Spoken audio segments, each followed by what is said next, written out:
Hi అండి. Welcome to అమూల్య మంత్రి Telugu audio stories. ఈ రోజు మనం వినబోయే స్టోరీ మళ్ళీ ఒకసారి ప్రేమించిన ప్రియ ఎపిసోడ్ 5. ఈ స్టోరీని వినబోయే ముందు మన ఛానల్ని సబ్స్క్రైబ్ చేసుకోండి. అలాగే లైక్ చేసి కామెంట్ చేయండి. ఇక కథలోకి వెళ్ళిపోదామా? దానేష్ అతని ఫ్రెండ్స్ని అపార్థం చేసుకొని అతన్ని తిట్టేసింది. నువ్వు గొడవలు పడతావు, ఒక పోకిరి విధవ రౌడీ మాత్రమే అనుకున్నాను, కానీ ఇలా అమ్మాయిలని కిడ్నాప్ చేసేవాడివని అస్సలు ఊహించుకోలేదు. నా గురించి తెలియక నన్ను ఇక్కడికి తీసుకొని వచ్చావు. మా అన్నయ్యతో చెప్తే నిన్ను చావగొడతాడు అంటూ అందరికంటే ఎక్కువగా దానిష్ని తిట్టేసి డోర్ తీసుకొని బయటికి వెళ్ళిపోయింది. అరే, ఏం జరుగుతుందిరా? అసలు ఆ అమ్మాయి ఎవరు? పిచ్చిదా? అలా నిన్ను తిట్టేసి వెళ్ళిపోతుంది. నువ్వేంటిరా ఇంత సైలెంట్గా ఉన్నావు?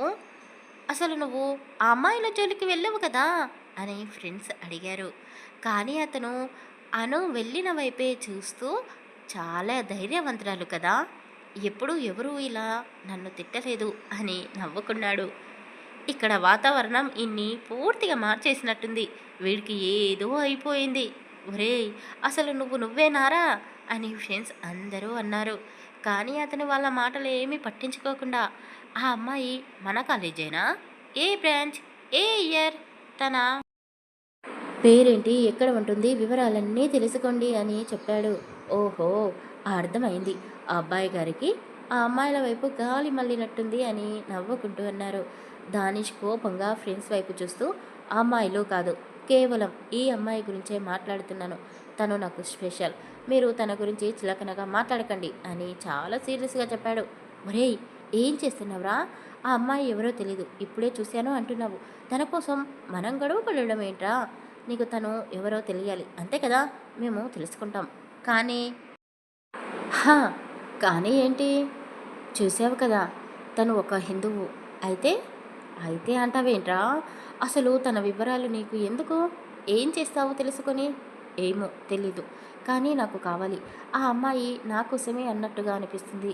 తన కళ్ళు నాకు చాలా బాగా నచ్చాయి. కళ్ళు నచ్చవడం ఏంట్రా బాబు? సరేలే, తన గురించి వివరాలు తెలుసుకొని చెప్తాను. ఆ తర్వాత నీ ఇష్టం. ఇక పదండి, భోజనం చేద్దాం. అందరూ మన కోసం వెయిట్ చేస్తున్నారు. ఇప్పటికే రోనబ్ 2-3 సార్లు ఫోన్ చేశాడు అని చెప్పారు. దానిష్కి ఉన్న ఫ్రెండ్స్ అందరికంటేనూ రోనబ్ అంటే అతనికి చాలా ఇష్టం. అతని దగ్గర ఏ విషయం దాచిపెట్టాడు.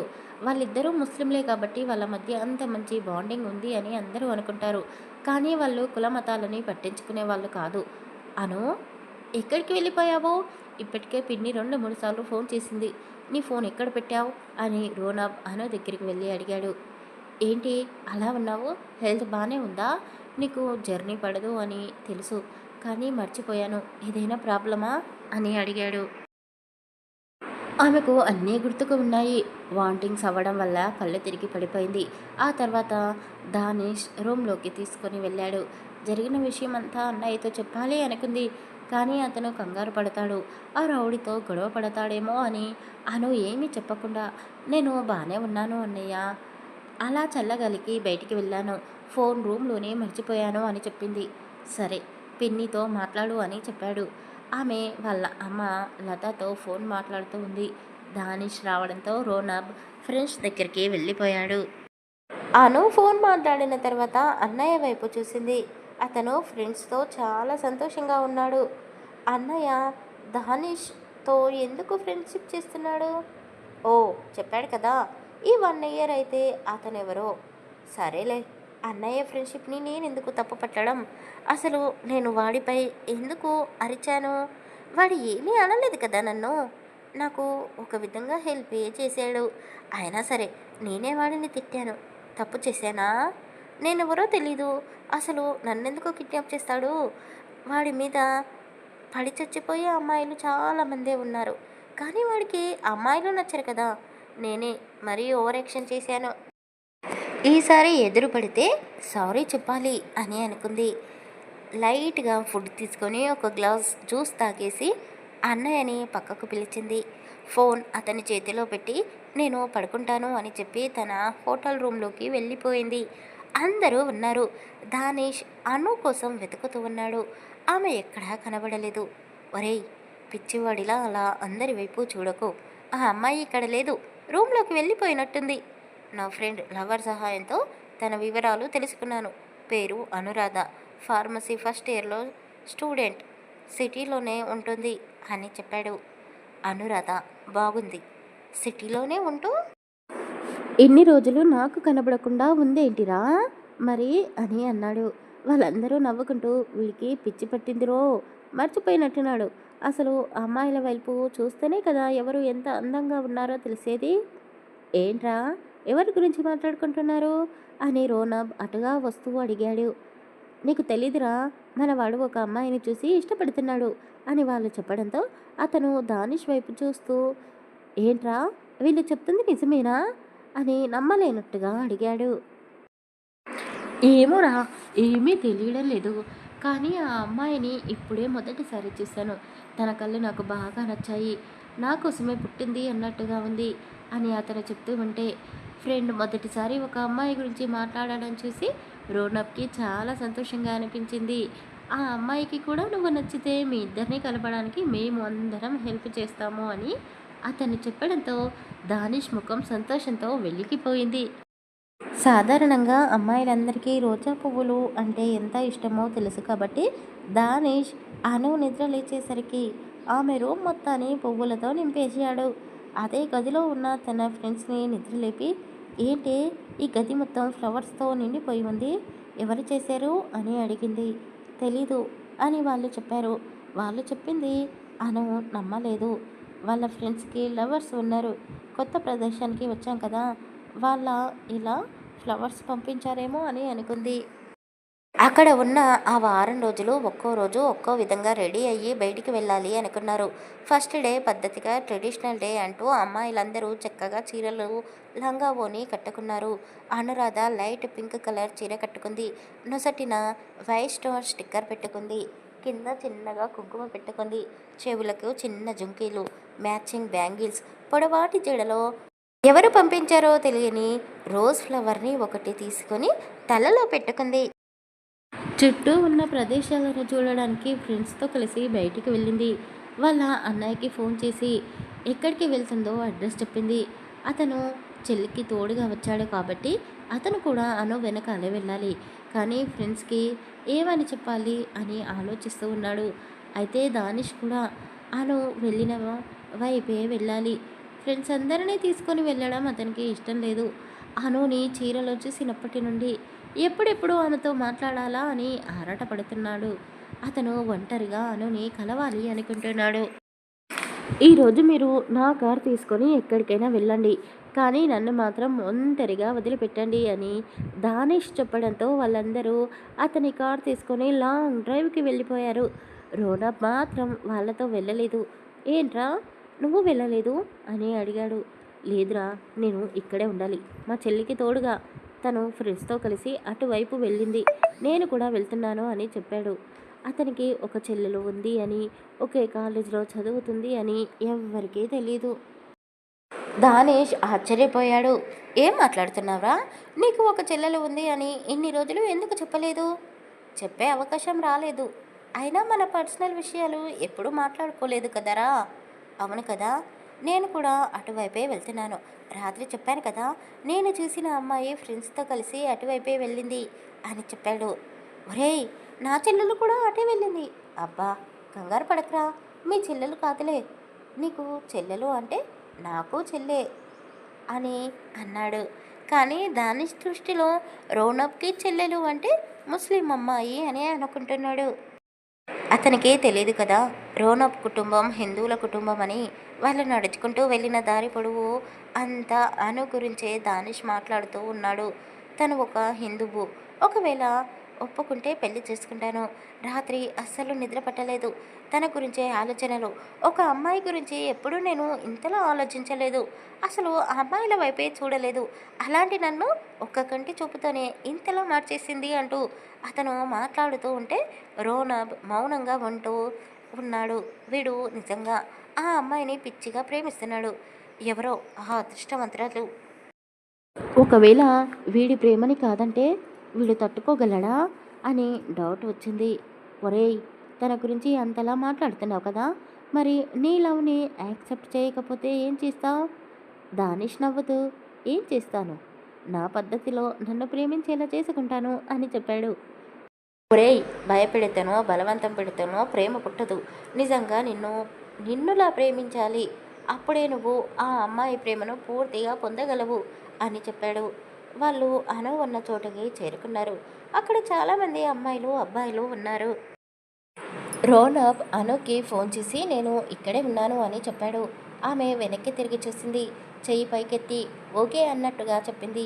అది చూసి దానిష్ నా కోసమే సిగ్నల్స్ ఇస్తుంది అని అనుకున్నాడు.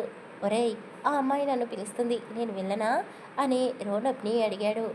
ఆహా, నిజంగా పిలుస్తుందా? అయితే వెళ్ళు, ఇక్కడ కూడా మన ఫ్రెండ్స్ ఉన్నారు కదా, వాళ్ళతో టైం స్పెండ్ చేస్తాను అని అన్నాడు. దానిష్ కళ్ళలో ఎంతో ప్రేమను నింపుకొని అను దగ్గరికి వెళ్ళాడు. 2 అడుగుల దూరంలో నిలబడి ఆమెను కంటి రెప్ప వేయకుండా చూస్తూ ఉన్నాడు. అతను పంపించిన రోజా పువ్వు పొడవాటి ఆమె జడలో వాడిపోకుండా ఇంకా అలాగే ఉంది. అది చూసి అతనికి చాలా సంతోషంగా అనిపించింది. ఆమె చిరునవ్వు నవ్వుతే అతని పెదాలు కూడా విచ్చుకున్నాయి. మాట్లాడుతూ ఉంటే చెవిదిద్దులు ఊగుతున్నాయి. నొసటిలో ఉన్న వైట్ స్టిక్కర్ మెరుస్తూ ఉంది. చెమట చుక్కలకి కుంకుమ కారిపోతూ ఉంది. అది అతనికి నచ్చలేదు. ఆకాశం వైపు చూశాడు. సూర్యుడు బగబగా మండిపోతున్నాడు. కాస్త చల్లబడొచ్చు కదా అని కోపంగా అన్నాడు. అతను అన్నందుకో లేక సూర్యుడు కూడా అలసిపోయాడో తెలియదు, కానీ మబ్బులు కమ్ముకున్నాయి. వర్షం పడేలా ఉంది. ఒక్కసారిగా వాతావరణం మారిపోయింది. అమ్మాయిలకు ఆ వ్యూ చాలా బాగా నచ్చింది. అక్కడ ఎగ్జిబిషన్ జరుగుతూ ఉంది. చాలామంది స్టూడెంట్స్ వచ్చారు.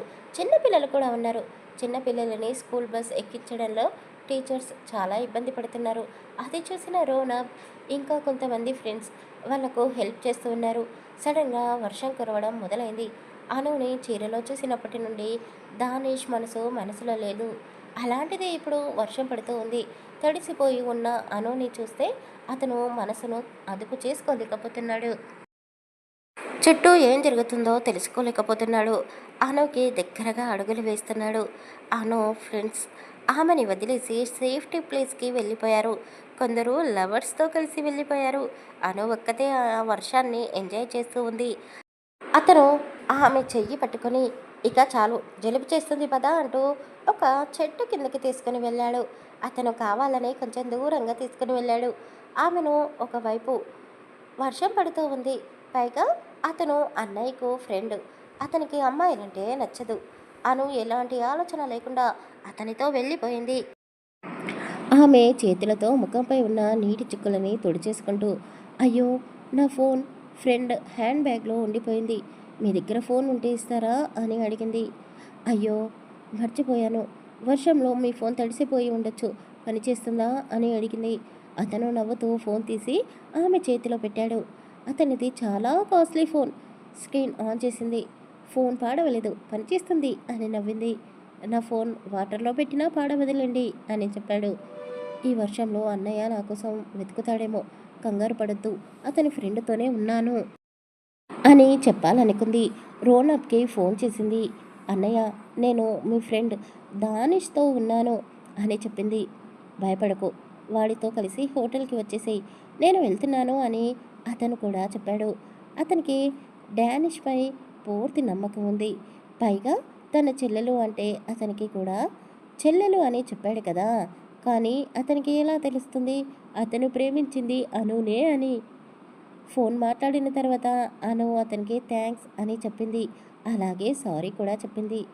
థ్యాంక్స్ ఎందుకు, సారీ ఎందుకు అని అడిగాడు. మీ ఫోన్ ఇచ్చినందుకు థ్యాంక్స్, సారీ, అది రాత్రి మిమ్మల్ని అనవసరంగా మీ ఫ్రెండ్స్ ముందు అవమానించాను కదా, అందుకు అని చెప్పింది.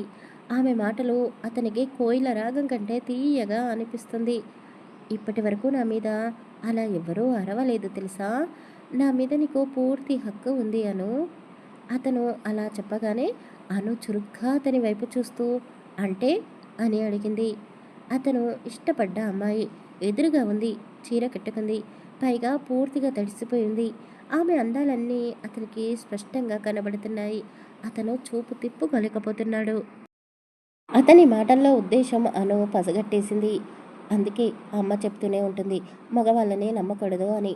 మీరు కూడా అలాంటి వాడే. పైకి మాత్రం అమ్మాయిలు అంటే నచ్చదు అన్నట్టు బిల్డప్ ఇస్తాడు. కానీ చూడు ఎలా చూస్తున్నాడు అని మనసులోనే తిట్టుకుంటూ తడిసిపోయి ఉన్న ఆమె చీర కొంగుని భుజంపై నుంచి కప్పేసుకుంది. నా పేరు దానిష్. మాకు చాలా కంపెనీలు ఉన్నాయి. నేను ఒక్కడినే వారసుని. ఇంట్లో నేను ఏది చెప్తే అదే చేస్తారు. మా నాన్నమ్మకి నేనంటే ప్రాణం అని చెప్పాడు. అదంతా నాకెందుకు చెప్తున్నారు అని అను కోపంగా అడిగింది. అతను నవ్వుతూ, నేను కులం మతం అని పట్టించుకునేవాడిని కాదు. నా వాళ్ళ కోసం నేను ఏదైనా చేస్తాను.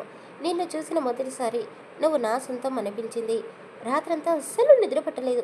ఉదయాన్నే నీకోసం గులాబీ పువ్వులతో గుడ్ మార్నింగ్ చెప్పాను. నీ తలలో పెట్టుకున్న పువ్వు కూడా నేను పంపించిందే అని చెప్పాడు. ఆ పువ్వులు నువ్వు పంపించావా? ఎందుకు అని అడిగింది. నీకు ఇంకా అర్థం కావడం లేదా? నేను నిన్ను ప్రేమిస్తున్నాను, పెళ్లి చేసుకోవాలనుకుంటున్నాను అని చెప్పాడు. ఆమె కోపంగా చూసింది. ఆ కోపడకు. నీ చదువు పూర్తయ్యే వరకు పెళ్లి చేసుకోనులే, కానీ అప్పటి వరకు ప్రేమించుకుందాం అని చెప్పాడు. ఏంటి తమాషాగా ఉందా? నువ్వు ప్రేమిస్తున్నావు అని చెప్తే నేను ప్రేమించాలా? అయినా నా గురించి నీకు ఏం తెలుసు? నువ్వు ఒక రౌడివి. నీలాంటి వాడిని ఎవరైనా ప్రేమిస్తారా? నాకు ఒక కుటుంబం ఉంది. అమ్మ, నాన్న, పెద్దమ్మ, పెద్దనాన్న, అన్నయ్య, నా చుట్టూ అందరూ ఉన్నారు. వాళ్ళు చూపించిన అబ్బాయినే పెళ్లి చేసుకుంటాను. అయినా నేను ఇక్కడికి చదువుకోవడానికి వచ్చాను. నీలా రౌడీ వేషాలు వేయడానికి కాదు. ఇంకెప్పుడు నాకు కనబడకు. ముందు ఇక్కడి నుండి వెళ్ళిపో అని కోపంగా చెప్పింది. అతని ముఖం మీదే నువ్వు నాకు నచ్చలేదు అని చెప్పడంతో అతను తీసుకోలేకపోయాడు. ఎప్పుడు ఏ అమ్మాయిని ప్రేమించలేదు. అతని చుట్టూ ఎంతోమంది అమ్మాయిలు ప్రేమిస్తున్నాము అంటూ తిరిగారు. కానీ అతను వాళ్ళ గురించి పట్టించుకోలేదు. ఇప్పుడు అను అలా మాట్లాడుతూ ఉంటే తట్టుకోలేకపోయాడు. అను ప్లీజ్, ఎందుకు అలా మాట్లాడుతున్నావు? ఒక్కసారి ఆలోచించు. నిన్ను నేను చాలా బాగా చూసుకుంటాను. మా ఇంట్లో నిన్ను ఒక మహారాణిలా చూస్తారు అని చెప్పాడు. కానీ ఆమె అతని మాటలు వినిపించుకోవడం లేదు. అక్కడ ఉండాలనిపించడం లేదు ఆమెకు. కనుచూపు మేరలో కూడా ఒక్కరు కూడా కనిపించడం లేదు. ఒకవైపు వర్షం పడుతూ ఉంది. అతను మోకాలపై కూర్చొని ఒక ప్రేమ ఉన్మదిలా మారి అను నా ప్రేమను అర్థం చేసుకో అంటూ చిన్న పిల్లాడిలా ఏడుస్తున్నాడు. అనుకి అర్థమైంది అతను కావాలనే ఒక ప్లాన్ ప్రకారమే ఎవరూ లోని చోటకి తీసుకొని వచ్చాడు అని. అనుకుంది. అక్కడి నుండి పారిపోవాలి అనుకుంది. కొంచెం దూరం పరుగు తీసింది. ఆమె వెళ్ళిపోతుంది అని తెలుసుకొని అను ఆగు, నేను చెప్పేది విను అంటూ ఆమె వెనకాలే పరిగెత్తాడు. ఆమె చెయ్యి పట్టుకొని ఆపేశాడు. ఎక్కడికి వెళ్తున్నావు? నా ప్రేమని యాక్సెప్ట్ చేసే వరకు ఇక్కడి నుండి నువ్వు వెళ్ళడానికి వీల్లేదు అంటూ ఆమెను అమాంతం 2 చేతుల్లో ఎత్తేసుకున్నాడు. ఏయ్ వదులు వదులు, నువ్వు ఒక ప్లాన్ ప్రకారమే నన్ను ఇక్కడికి తీసుకొని వచ్చావు కదా, ప్లీజ్ నన్నేమీ చేయకు. అసలు నిన్ను నమ్మి నీ వెంట వచ్చాను, నాకు బుద్ధి లేదు అంటూ నోటికి వచ్చినట్టు అతన్ని తిట్టేసింది. పాతకాలం నటి ఒక డాగ్ బంగ్లా కనిపించడంతో అతను ఆమెను తీసుకొని అందులోకి వెళ్ళాడు. ఆ బంగ్లా చూడడానికి భయంకరంగా ఉంది. అను మనసులో ఏదేదో ఆలోచించుకుంటూ ఉంది. వీడు ఇక్కడికి ఎందుకు తీసుకొని వచ్చాడు? ఇప్పుడు నన్ను ఏం చేస్తాడు అని భయపడుతూనే ఉంది. అను ఇచ్చిన ఐడియా అతనికి బాగా నచ్చింది. ఏంటి ఇందాక ఏదేదో వాగుతున్నావు? అంటే నిన్ను ఏదైనా చేస్తే అప్పుడు ఖచ్చితంగా నన్ను పెళ్లి చేసుకుంటావు కదా, అయితే తప్పు చేసేనా మరి అని అడిగాడు. ఆమె కళ్ళు మూసుకొని ఏడుస్తుంది. కళ్ళ నుండి వచ్చిన కన్నీళ్లను అతను తుడిచేసి ఆమె నుదుటిపైన ముద్దు పెట్టుకున్నాడు. నిన్ను నేను ప్రేమిస్తున్నాను. నా ప్రేమ నీకు అర్థం కావడం లేదు. ఏం చేస్తే నా ప్రేమ నీకు అర్థమవుతుందో చెప్పు అని అడిగాడు. తడిసిన బట్టలతో ఉన్నారు ఇద్దరు. అనుకి ఒకవైపు భయం చుట్టుకుంది, మరోవైపు చలికి వణికిపోతూ ఉంది. అతను చలి మంట వేశాడు. బలవంతంగా ఆమెను తీసుకుని వెళ్ళి ఆ మంట దగ్గర కూర్చోబెట్టాడు. ఆమె పొడవాటి జుట్టుని అతనే ఆరబెట్టాడు. అతని చేతులని వేడి చేస్తూ ఆమెకు వేడినిచ్చాడు. అతను చూపిస్తున్న కేరింగ్ అంతా కేవలం నాటకమని అనుకుంటుంది. వర్షం తగ్గిపోయింది. అనుని బాధలో చూడలేకపోతున్నాడు. హోటల్కి తిరిగి తీసుకుని వెళ్ళాలి అనుకున్నాడు. కానీ ఆమె చలికి తట్టుకోలేకపోతుంది. దానేష్ రోనబ్కి ఫోన్ చేసి కార్ తీసుకొని రమ్మని చెప్పాడు. అనుకి కళ్ళు మూతలు పడిపోతున్నాయి. అది చూసి అతను అనుని దగ్గరికి తీసుకున్నాడు. ఆమె చల్లబడిపోయి ఉన్న శరీరానికి వెచ్చదనం కావాలి అని ఆమెని గట్టిగా కౌగిలించుకున్నాడు. ఆమె స్పృహ కోల్పోతూ ఉంది. అయినా సరే అతన్ని వదిలిపెట్టు అని అంటూనే ఉంది. ఆమెలో వేడిని పుట్టించే ప్రయత్నం చేస్తూ ఆమె వణికిపోతున్న పెదాలపై గట్టిగా ముద్దు పెట్టుకున్నాడు. ఆమెకు తెలియకుండానే ఆమె కూడా అతన్ని అల్లుకుపోయింది. ఆ తర్వాత ఏం జరగబోతుందో నెక్స్ట్ పార్ట్లో తెలుసుకుందాం. కథ నచ్చితే లైక్ చేసి కామెంట్ చేయండి. అలాగే మన ఛానల్ని సబ్స్క్రైబ్ చేసుకోండి. Thank you for listening.